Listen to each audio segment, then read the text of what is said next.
a rogue, and she had been down this way before. She asked at once about that day, and began apologizing, rather awkwardly, you know, for their rudeness in not having waited for me at Cuxhaven. Her father found he must get on to Hamburg at once. But you didn't go to Cuxhaven, you told her that? What exactly did you tell her? This is important.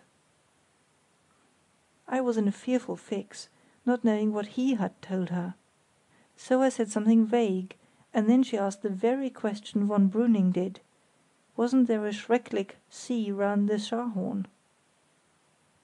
She didn't know you took the short cut then?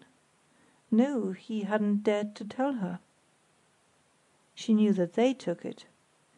Yes, he couldn't possibly have hidden that. She would have known by the look of the sea from the portholes, the shorter time, etc. But when the Medusa hove to and he shouted to you to follow him, didn't she understand what was happening? No, evidently not. Mind you, she couldn't possibly have heard what we said, in that weather, from below. I couldn't cross-question her, but it was clear enough what she thought, namely, that he had hove to for exactly the opposite reason, to say he was taking the short cut, and that I wasn't to attempt to follow him. That's why she laid stress on waiting for you at Cuxhaven. Of course, mine would have been the longer passage. She had no notion of foul play. None that I could see. After all, there I was, alive and well. But she was remorseful for having induced you to sail at all that day, and for not having waited to see you arrived safely. That's about it. Now, what did you say about Cuxhaven? Nothing. I let her understand that I went there, and, not finding them, went on to the Baltic by the Eider River, having changed my mind about the ship canal. Now, what about her voyage back from Hamburg? Was she alone? No, the stepmother joined her. Did she say she had inquired about you at Brunsbüttel? No, I suppose she didn't like to. And there was no need, because my taking the Eider explained it. I reflected. You're sure she hadn't a notion that you took the short cut? Quite sure, but she may guess it now. She guessed foul play by seeing that book. Of course she did, but I was thinking of something else. There are two stories afloat now, yours to von Brüning, the true one, that you followed the Medusa to the short cut, and Dollmann's to her, that you went round the Scharhorn. That's evidently his version of the affair, the version he would have given if you had been drowned and inquiries were ever made, the version he would have sworn his crew to if they discovered the truth. But he must drop that yarn when he knows I'm alive and back again. Yes, but meanwhile, supposing von Brüning sees him before he knows you're back again, and wants to find out the truth about that incident. If I were von Brüning, I should say, by the way, what's become of that young Englishman you decoyed away to the Baltic? Dollmann would give his version, and von Brüning, having heard ours, would know he was lying, and had tried to drown you. Does it matter? He must know already that Dollmann's a scoundrel. So we've been supposing, but we may be wrong. We are still in the dark as to Dollmann's position towards these Germans. They may not even know he's English, or they may know that and not know his real name and past. What effect your story will have on their relations with him we can't forecast. But I'm clear about one thing, that it's our paramount interest to maintain the status quo as long as we can, to minimize the danger you ran that day, and act as witnesses in his defense. We can't do that if his story and yours don't tally. The discrepancy will not only damn him, that may be immaterial, but it will throw doubt on us. Why?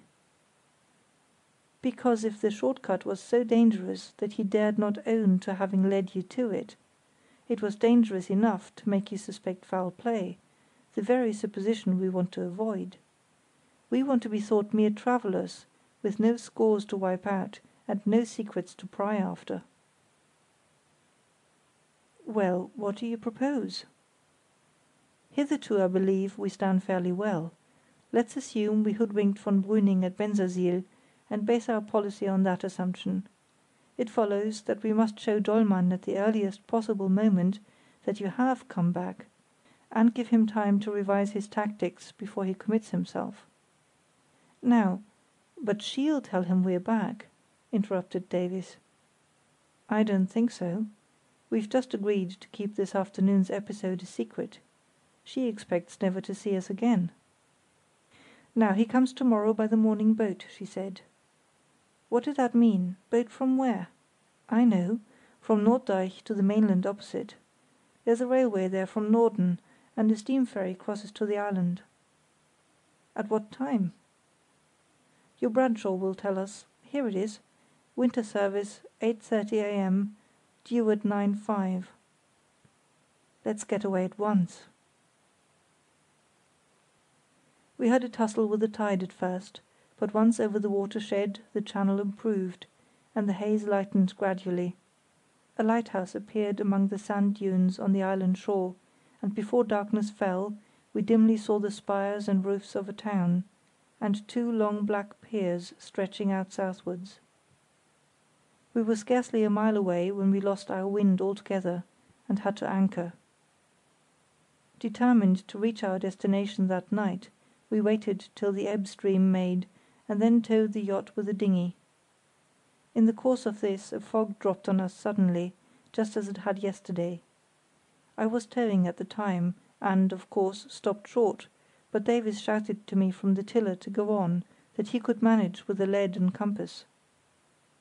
And the end of it was that, at about 9 o'clock, we anchored safely in the 5-fathom roadstead, close to the eastern pier, as a short reconnaissance proved to us.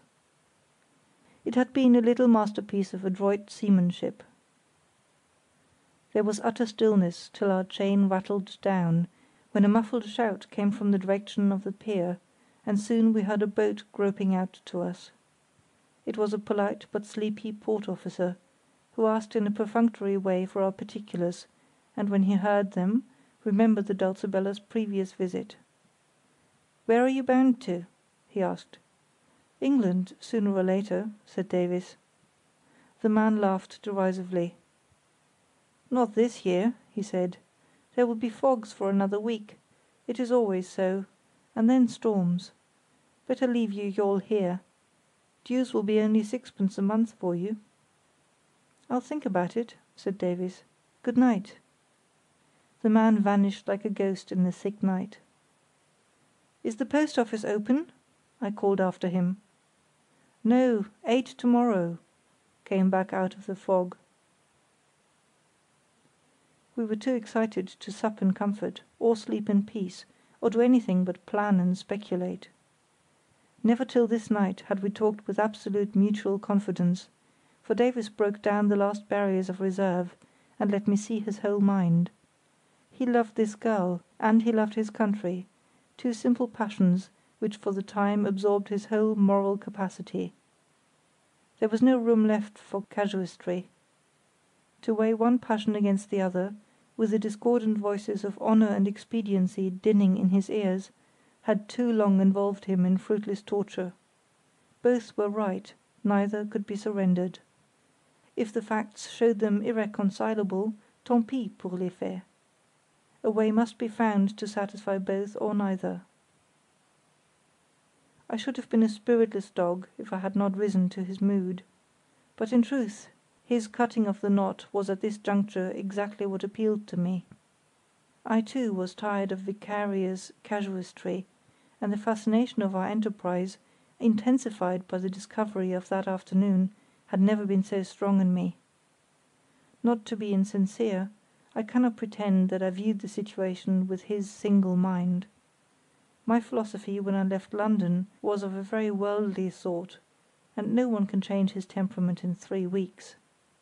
I plainly said as much to Davies, and indeed took perverse satisfaction in stating with brutal emphasis some social truths which bore on this attachment of his to the daughter of an outlaw. Truths I call them, but I uttered them more by rote than by conviction, and he heard them unmoved.